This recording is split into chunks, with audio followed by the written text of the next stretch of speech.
കാശ് മുടക്കി ചെടി വാങ്ങുക എന്ന് പറഞ്ഞൊരു സംഭവം നമ്മുടെ ലൈഫിൽ ചെറുതായിരിക്കുമ്പോൾ വളരെ ചുരുക്കമായിട്ട് നടന്നിട്ടുള്ളൂ. അങ്ങനെ ചെറിയ കുട്ടിയായിരിക്കുമ്പോൾ നമ്മൾ കൊരട്ടിപ്പള്ളിയിൽ പെരുന്നാൾ വരുന്ന സമയത്ത് ഫ്ലവർ ഷോ ഉണ്ടാവും.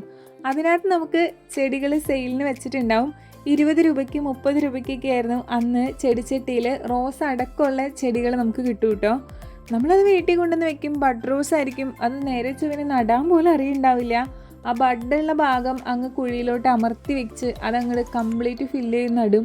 ഒരു 2 മാസം കഴിയുമ്പോൾ അത് ചീഞ്ഞു പോകും. എങ്ങനെയത് നടണം, എങ്ങനെ അതിനെ കെയർ ചെയ്യണം എന്നുള്ളതിൻ്റെ വലിയ ധാരണയൊന്നും അന്ന് ഉണ്ടായിരുന്നില്ല.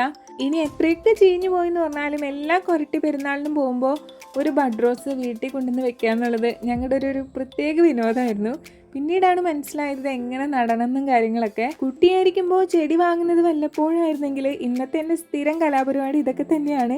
ഇന്നും നമ്മൾ നഴ്സറി പോയിട്ടുണ്ടായിരുന്നു. ഈ ഒരു ഫോണും നമ്മൾ വാങ്ങിച്ചിട്ടുണ്ടായിരുന്നു കേട്ടോ.